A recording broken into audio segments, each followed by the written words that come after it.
你到底想要练什么动作？你到底想要练什么动作？我在私讯传给你。你有打从心底恨过一个人吗？该来的都在路上。口口声声要别人放下仇恨的人，真的知道仇恨是什么吗？开枪啊！聊聊粉丝们跟媒体朋友们最开心的就是6月13日首播的2集呢，刘冠廷都有脱，而且是那种穿衣显瘦、脱衣有肉的脱，大露好身材。你有没有为了要上戏演这床戏特别加强训练？有没有？那个开拍前当然还是有，就是推一下，让那个画面看起来好看一点，对吧？做了哪些动作？导演爆一下冠廷的料。他会在有 money 的旁边啊，倒立俯卧撑，好强，可以倒立，靠在墙上，靠墙啊！哇，超强！难怪那时候是感觉胸肌跟腹肌是爆出来的状态，鸡血就跑出来，鸡血。冠廷怎么说？那这样居家防疫期间，你有在 keep fit 你的身材吗？因为就是从去年差不多5、6月吧，就有在练一些自己多年前想要练的一些体操动作。所以我就从那时候就想说，哇，我好像变成一个立意无备，就是给自己很多拖延的借口了。然后我想说，认真来练一下，看可以练出什么东西。然后到现在已经练了快1年了，就是还是没有达成这样。然后就，然后刚好防疫这期间，就刚好有很多时间，然后好，那我就认真的就是操练这样。结果还是没有练成，然后反而练了一些就是酸痛手啊，对吧？你到底想要干嘛？你到底要练那么好是干嘛？为什么？你现在有什么样的目标吗？还是这样？你到底想要练什么动作？你到底想要练什么动作？我在私讯传给你，反正还是要示范给媒体朋友们看啊？你也想飞起来？不是啊，就是一些体操动作，什么2式挺身啊、前水平、后水平那种东西啊。那你现在可以用大拇指，单单用大拇指伏地挺身吗？示范一下给我们看好吗？大拇指哦，那我试一下。他真的要试嘞，好好 Q 哦。到了，好痛啊！大拇指太痛了，应该不行。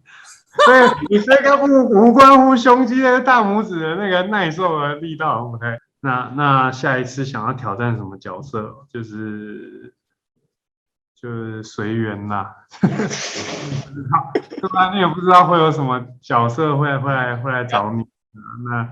那我自己是觉得那如果要讲类型的话，我想要可以去拍一些那种武打的，就是身体还可以动的时候，很累耶。就还对啊，还打得动。对啊，就还可以对啊，身体还可以活动自如的时候，对啊。你的武打程度是李连杰、成龙那种武打的程度吗？甄子丹、功夫巨星那种？我是没有他们那么厉害的身体啊，但是就是想要知道那种武打，因为小时候你看那种武打戏，你都会想要知道到底是怎么拍的，对不对？也不一定要武打，譬如说像那种韩剧那种跳芭蕾舞那种，也是需要那种替身啊。那你自己也要会一点嘛，那你就可以借由这个角色学到一些东西，然后再知道这个在影像上要如何去呈现这种东西。所以那个韩剧跳芭蕾舞的那个男主角，你也想要驾驭吗？宋江那种感觉，穿芭蕾舞衣紧身那一种哦。为了角色当然都可以啊，你都可以为了角色不穿衣服，那紧身衣也应该还好了。也对，因为上次我问过，他有说他可以3点全裸嘛，对不对？有关你说他可以3点全裸，为戏牺牲。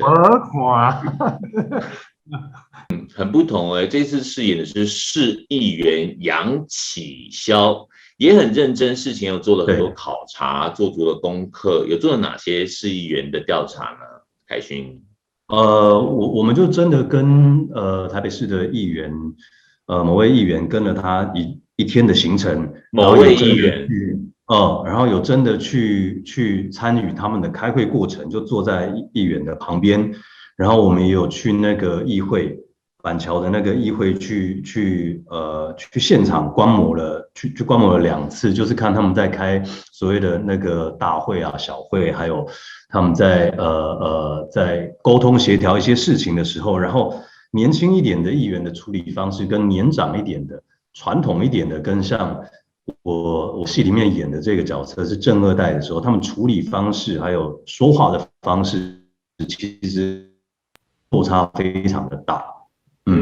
我觉得就是有很多地方，就是这个，我觉得陈超会好看，就是因为他真的很 real，所以你可以完全看得到，就是不同出身的人，然后他们在自己有自己心里面的秘密碰撞的时候，然后当他发现对方的秘密，然后对方也发现了他在隐藏的事情之后，他们会有什么样的互动，而且我们又得把它演完这样子。我自己觉得他有点像是《七宗罪》里面，就是我觉得徐子薇这个角色，我觉得他有点像 Brad Pitt 的那个味道。